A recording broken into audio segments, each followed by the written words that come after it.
Hello guys, in the previous video we had a discussion on to the tenant, how to set up a tenant, what is the use of a tenant, and also we had configured a project under the tenant. So if you remember, we just given a name to our tenant as echo tenant, and inside the tenant we had already configured our project named as echo project, but we left this project as an empty project, and we hadn't configured anything as of now in this project. But before moving ahead with the configuration part under this project, I would like to show you life cycle before moving ahead, because that thing is quite important. If you don't have the clarity on life cycle, how Octopus deploy uses a life cycle to manage your release, so you'll not be able to understand how this project is basically running into the different stages or the different environments. So let's move on to the life cycle first, and we're gonna understand how a basic default life cycle is got created, and what are the key things in the life cycle, and how to add your own custom life cycle if required.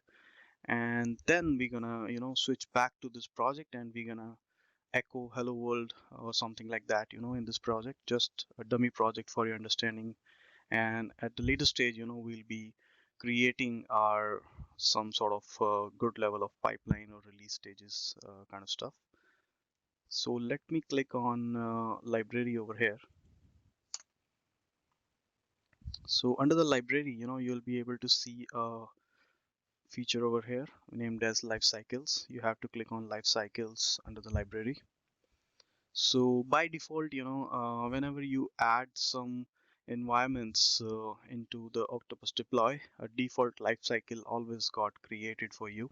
So when we added under the infrastructure, if you remember, in the previous videos, we had a discussion where we added some environments and the deployment targets under this Octopus deploy named as test, pre-prod, and production one.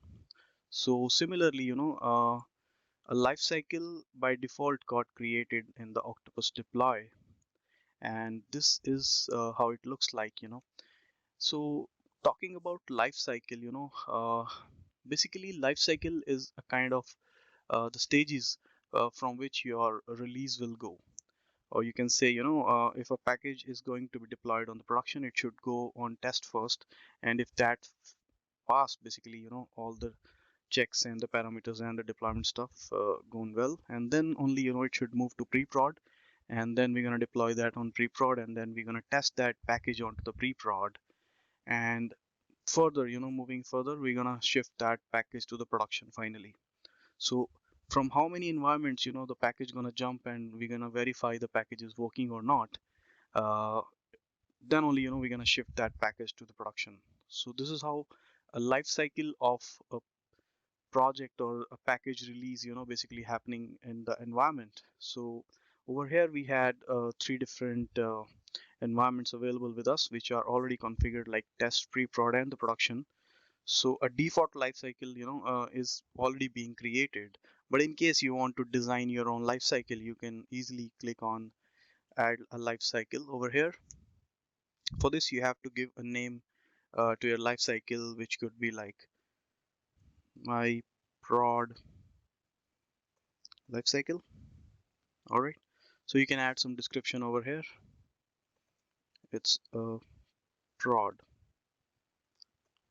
lifecycle for XYZ project, and then you can have phases over here. Basically the phases means the different stages or the different environments on which you want to create your jump.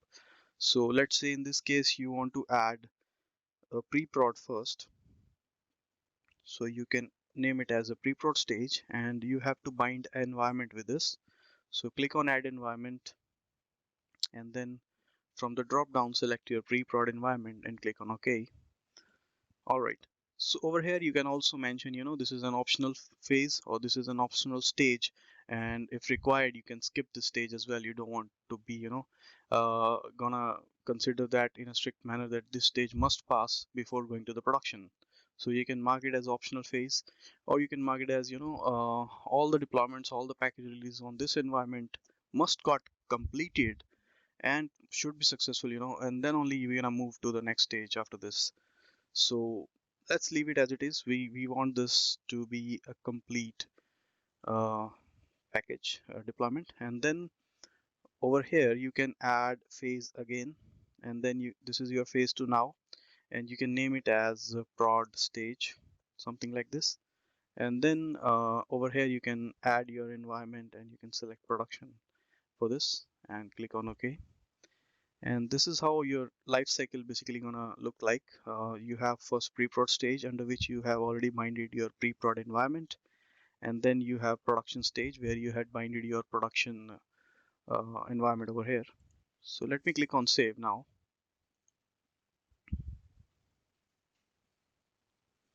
Alright, so my prod life cycle is created, and as you can see, we have two different stages, and those stages are linked with pre-prod and the production environment.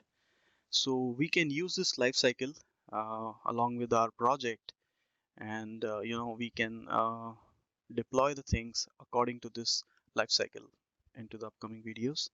So let's go to the project where we have the Echo project that we created in the last video. So once you landed onto the project configuration page, you have to click on the channels over here, and then you will be able to see your default lifecycle is already got binded with this project. So in our case, we just created a new lifecycle, so we have to click on this default settings, and then under the lifecycle tab you can change your lifecycle to my prod lifecycle, which we just created, and you can click on save. All right, so this lifecycle is basically got updated over here, and now whenever we gonna release this project, it will first go to your pre-prod, and then it will go to your production. So one more thing, you can visit this my prod lifecycle, and you can add more phases if required. And also, you can reorder the phases, like if you want production first and then the pre-prod. Obviously it's not going to happen in the real scenarios, but yes, you can reorder the phases as well if required, and you can also add few more phases as per your need. uh, so this is how like basic life cycle works, and this is how like our release went live to the production.